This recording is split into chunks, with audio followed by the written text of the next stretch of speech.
Olá, sejam bem-vindos, eu sou Jubonai Facalê. Já é a quinta tentativa de gravar um vídeo. Vamos começar aqui. A gente está discutindo sobre a mim, é a quarta aula. E tudo isso é para quê? Para ajudar a brotar um mínimo de consciência. Então a gente aqui não está nem um pouco preocupado em agradar o ego intelectual de ninguém, sabe? Aqui a gente não está para discutir verdades, para discutir conceitos, a gente não está para discutir o que é certo, o que é errado, polêmicas, não. Estou para contribuir, partilhar dentro daquilo que é a minha vivência em Fá ao longo de alguns anos como Babalaô, correto? E mesmo assim, ainda assim, um estudante, que é o que todos nós somos. Vamos morrer estudando em Fá, morrer aprendendo. Então vamos lá. O tema de hoje é as árvores, a importância das árvores.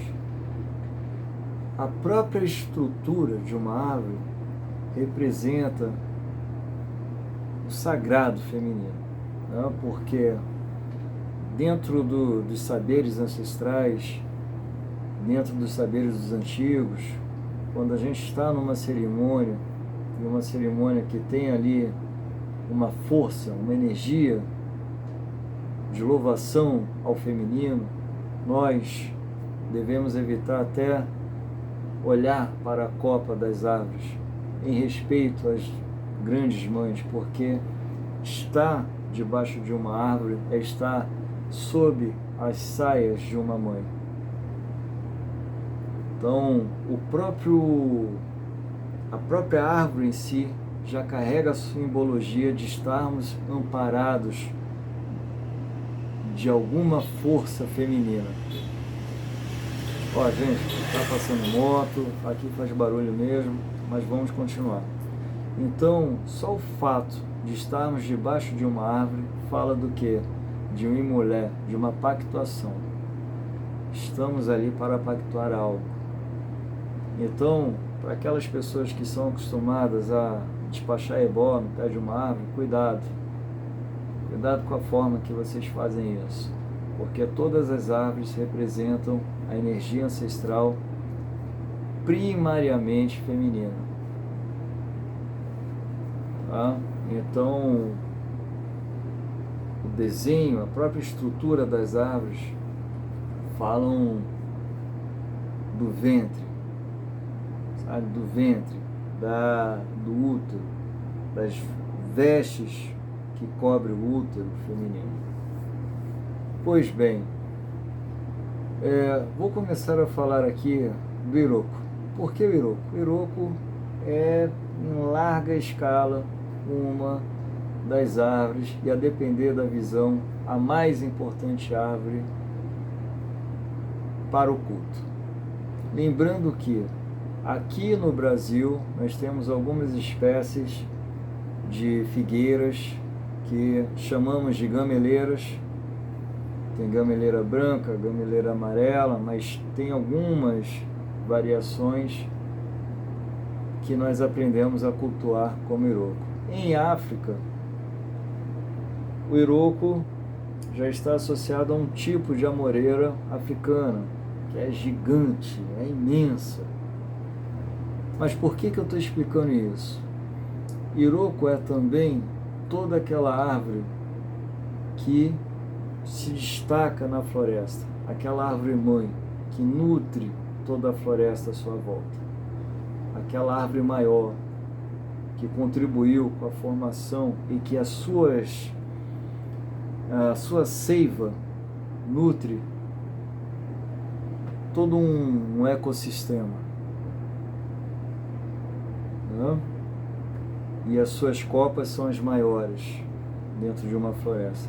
Por quê? Iroko não é apenas uma referência ao tipo, à espécie de uma árvore ou um conjunto de árvores em si. Iroko é também um conceito aplicável a quê? Aquela árvore mãe, correto? E aí que nós temos a importância, a proeminência, a relevância da palavra Iroko, porque dentro desse Ojubó sagrado. O que é esse Ojubó sagrado? Esse assentamento sagrado, esse assentamento coletivo, que naturalmente, pela própria natureza, se faz um altar divino naquele espaço natural, naquele ambiente natural. Então, se você está numa floresta, identificou árvores que se destacam dentre qualquer outra, aquela você sabe que é a maior que tem ali naquele espaço, naquele bioma, ali é um Iroko. E ali você pode ter certeza que a energia ancestral daquele espaço vai vibrar com muito mais força ali. Ali é o Ojubó, ali é o espaço de culto, ali é o espaço devocional. Então, o culto feminino, o culto ao orixá, ele é totalmente xamânico. É muito xamânico. Tá? Então, quando você adentra na floresta, primeiro que você já deve pedir permissão. Pedir permissão a quem? Nós aqui no Brasil aprendemos a reverenciar Exu e reverenciar Oxóssi. Aqui no Brasil. Mas, a depender das iniciações que você carregar, você deve colocar ali os seus agrados ao San, em especial a Aroni, que é um encantado, é uma força que guarda os mistérios de Ossan.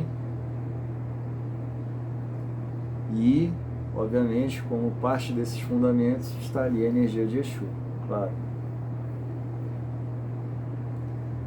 E a depender do culto, se você é iniciado em outras vertentes, também reverenciar Orô. Então,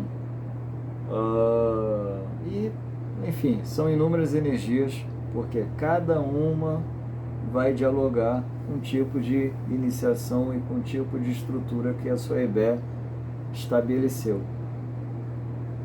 E quando eu falo Ebé, sua comunidade iniciática. Então, o Iroko é esse importante conceito. Transcende espécies de árvores. Mas Iroko é em si um conceito. O Iwin, a força espiritual da árvore Iroko, é por si um orixá. Um orixá que tem profunda fundamentação com o Egungun, justamente pelo fato de que toda a sabedoria daquele ambiente natural e dos povos que ali transitaram e evoluíram a partir dali, está para nós sacralizada numa condição mais humana, mais próxima, na figura de Egungun. Então, a condição ancestre de Egungun com Iroko é indissociável.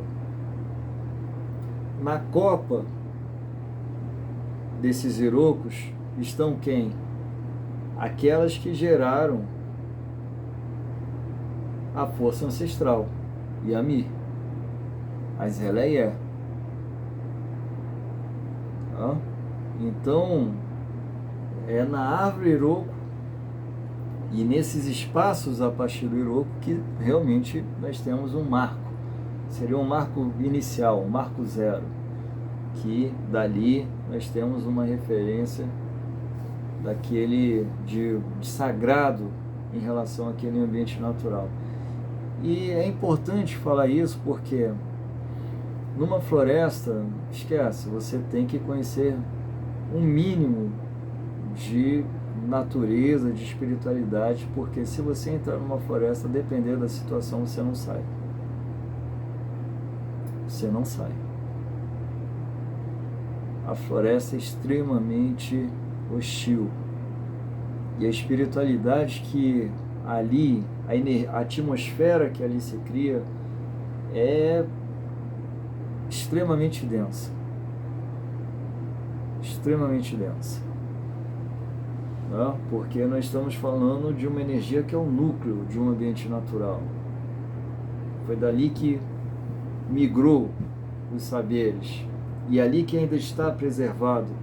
Se um dia a Terra toda colapsar, com certeza, os povos terão que se reinventarem a partir da natureza, e dessas naturezas que o núcleo são essas florestas mais densas. Pode esperar. Mas enfim, na videoaula anterior eu falei sobre a importância das Adé Funfun, Adé Pupá, Adé Dudu. Não vou me estender sobre esse assunto. Se você quiser se aprofundar um pouquinho mais, vá lá no vídeo anterior. E são atributos não apenas desse culto Geledé, mas também de todos os outros cultos, as árvores de poder.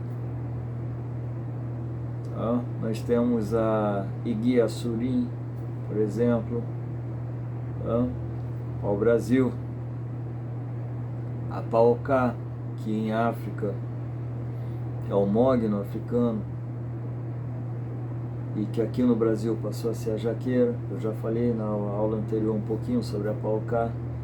Nós temos a Iguiarere, né, que é uma parente da Eueiá.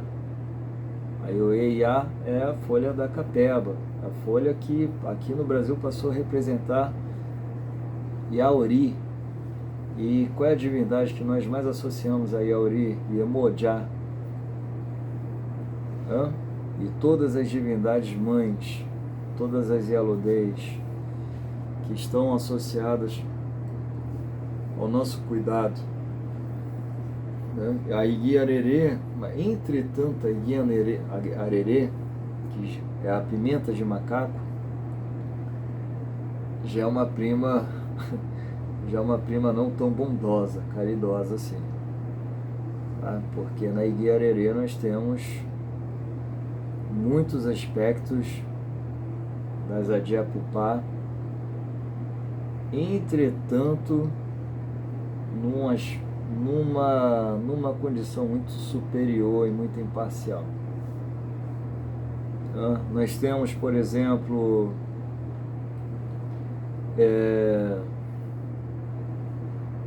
aqui no Brasil tem vários. Nós temos Bobô, Pé de Orobô. Nós temos Iguioxé, que é o baobá. E cada árvore dessa tem um tipo de tônus. E ligado a esse tônus, que é a própria consciência da árvore, o tônus é a consciência em si. A energia dela já tem uma característica, e essa energia já adjetivada, qualificada, já é a própria consciência da árvore. É onde, dentro desse tônus, tem o Iwi. O que é esse Iwi? É a força espiritual. Aquele portal, aquela energia que guarda aquele portal. Por exemplo, eu precisei, durante algum tempo, trabalhar todo um carrego abicô da minha filha carnal. Até que me veio a oferenda secreta. Não adianta, quando falamos de Egbé, Alarabó, Abicus, a oferenda secreta é muito importante. Me veio essa oferenda secreta e tudo isso foi trabalhado dentro da Paocá. Porque a força do Iuim, da Paocá, a força dessa árvore é algo. E quando os ritos aconteceram e a oferenda secreta foi trabalhada na árvore, foi algo surreal, porque houve, de fato, a abertura de um portal negro, não tinha nada, era negro. E ali pareciam que estavam sendo dragados legiões. Mas só que na hora acontece tudo muito rápido. É tudo extremamente rápido. É em frações de segundos que você acessa essa dimensão paralela, consegue ver coisas que demoraria aí uns 10 minutos para você viver nessa dimensão, mas só que lá você, em segundos. Em fração de segundos você vê todo um filme acontecendo, princípio, meio e fim. E aí, o interessante é que no final do ebó eu perguntei para a mãe da minha filha, obviamente, o que ela tinha visto. Não comentei nada. O que ela tinha sentido. Ela descreveu a mesma coisa que eu tinha captado. A mesma, sem tirar e nem pôr. A mesma coisa. E é onde a gente vê que é real. Sabe? É real. É muito real. Não tem como duvidar. Porque só quem vive, só quem passa, que entende as maravilhas que é o plano espiritual e é a sabedoria ancestral desse universo, desse xamanismo africano. Quando eu falo dessa valorização, obviamente eu estou falando da pluralidade, eu não estou falando de supremacias, de etnocentrismos, nada do tipo, de ser melhor ou pior. Estou falando de pluralidade, né? Porque a magia africana, ela tem os seus requintes, tem os seus valores também. Então, você precisa saber qual é a árvore que você está se colocando embaixo, para saber que tipo de propósito você vai evocar ali naquela árvore, porque esse propósito precisa estar ressonante com o yin dessa árvore, e ligado a essa força espiritual dessa árvore, aonde se reúne as inúmeras egrégoras. Quer ver um exemplo? Eu falei na aula anterior sobre a Iguia Ogedé, sobre a bananeira, que aconteceu algo que não era para deixar nenhuma dúvida também, porque eu fiz determinados ritos no meu silêncio na madrugada e a confirmação veio, né, por pessoas que nem sabiam do que estava acontecendo. E qual é o interessante dessa árvore? A força espiritual dessa árvore, o yin dessa árvore, me permite acessar as Adya Dudu, por exemplo, e eu falo isso na aula anterior, mas a depender do tipo de trabalho e do tipo de propósito que eu quiser, conhecendo o yin da árvore e sabendo que esse yin vai gerar ressonância tanto com a Adya Dudu como com outras egrégoras, eu posso trabalhar também uma egrégora de Exus catiços, Exus ligados à energia da morte, por exemplo, da transmutação. Exus que na Umbanda, por exemplo, trabalharia a energia do cemitério, a energia da terra, Tata Caveira, Mulambo, a Sete Catacumba. Eu posso trabalhar a energia de Exus assim, dependendo do propósito de uma árvore. Então, quando nós falamos de entender o culto feminino, é um horizonte sem fim. Ah, mas como assim, Fá? Você está sincretizando agora Yami com Exu de Umbanda? Não estou falando disso. Eu estou falando que quando nós começamos a compreender o princípio que é Yami, começamos a compreender a energia que é a natureza que revela, que manifesta aqui nessa dimensão terrena, o axé divino de Yami, é onde se rompe uma barreira imensa, enorme, porque você não tem limites na sua atuação.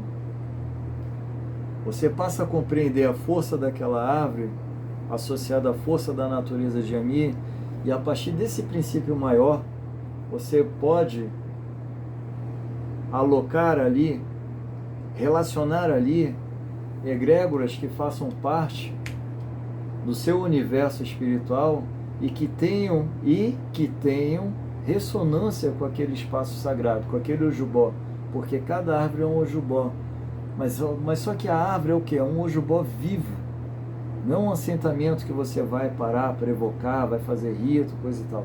A árvore já é um presente vivo da natureza e da espiritualidade. A árvore ali já é uma energia viva, capaz de servir como um portal entre mundo físico e mundo espiritual.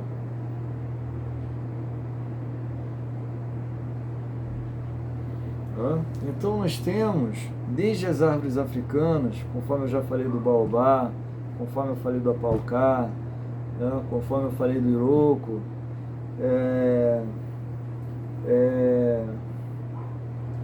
orobô, que é de origem africana, iguiobi, que é de origem africana, mas também temos as inúmeras árvores brasileiras, que estão ligadas, sim, a esse princípio maior chamado Yami. Pau-brasil é uma delas.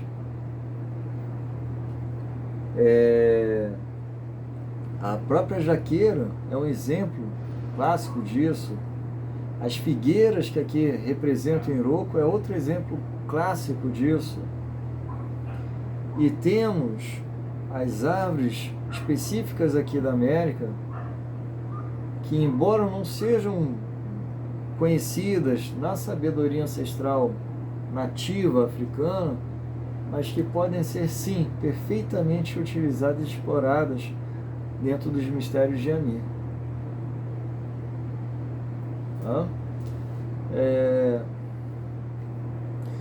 E aí é muito importante, muito importante nós entendemos, por exemplo, a copaíba, a iguiá copaíba, é uma árvore amazônica, e é uma árvore amazônica associada a quem? As Adjé-Pupá. E se você observar na aula anterior, dentro da atmosfera das Adjé-Pupá estão quem? Estão Oxum, Oiá, todas as grandes Iabás. Então, entendendo essa relação, eu posso sim entender que na copaíba eu tenho uma relação com as Adjé-Pupá, e por ser uma relação com essa energia vermelha, ali na própria copaíba eu posso invocar também o princípio Funfun e o princípio Dudu. Porque o vermelho ele representa uma atmosfera energética que abrange os aspectos das Adjé Dudu, da magia negra e da magia branca, das Adjé Funfun. Então perceba bem, né? Agora, por exemplo, nós temos árvores como a Iguioxê, por exemplo, que é o baobá. Ali são árvores que a própria natureza delas é para trazer uma atmosfera de coletividade, de uma protuberância que provoca impacto, beleza, que traz uma relação de pertencimento. É o símbolo de Madagascar, por exemplo. Nessas árvores, é óbvio que a atmosfera que vai prevalecer ali é a das Adjé Funfun. E todo esse princípio se desdobra a grupos menores no reino Plantae, né? Ou seja, né? Outras plantas menores, arvoredos, que não são tão protuberantes assim.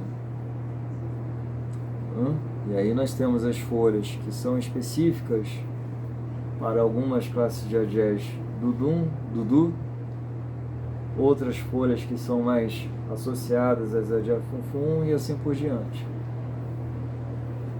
Entendendo também o que? outros princípios dentro do propósito e da energia que se quer evocar. E dentro dessa relação que se dá a partir do princípio Ofu e do princípio Ossá. Se você não está entendendo o que eu estou falando aqui, assiste a aula 1. Está lá na aula 1. Então, é muito importante. Por exemplo, uma árvore que é fundamental para o culto Ixegum, para o culto ancestral masculino, culto Egungun, é a Igi Ixã, a Moreira, né? A Igi Atori, inclusive a Igi Atori é de origem, se eu não me engano, é brasileira. E hoje faz parte dos cultos tradicionais africanos. Né? Igi Atori é goiabeira, goiabeira. Né? E então essa troca entre árvores de poder que eram nativas brasileiras, da América, nativas africanas, esse intercâmbio, na verdade, já acontece há muitos anos. E hoje a gente vê alguns fundamentalistas, em algumas situações, afirmando que para se fazer determinado orixá, se trazer determinada força, é necessário apenas aquele grupo da espécie africana e nada mais. Não, não é bem assim. Não? Muito orixá aqui nasceu no Brasil com árvores da flora local. Tá? Porque não tinha esse intercâmbio. Hoje as coisas estão mais facilitadas. Mas quando a diáspora aconteceu, não tinha para onde correr. Tá gravando ainda? O flash acabou. Bom, eu fiquei na dúvida se estava gravando ainda, se não está. É que desligou o flash aqui. Mas em todo caso, eu vou trazer a sequência desse vídeo, dessa aula, no próximo vídeo. Tá? Desde já, se inscreva para poder acompanhar, fica atento na próxima aula que virá, porque a gente vai falar ainda sobre esse tema das árvores, trazendo outros exemplos de árvores de poder e, quem sabe, até começando a trazer alguns outros elementos de culto também, correto? Então, desde já, gratidão, espero que essa aula contribua com a sua relação com Yami e com todo o seu universo espiritual. Axé.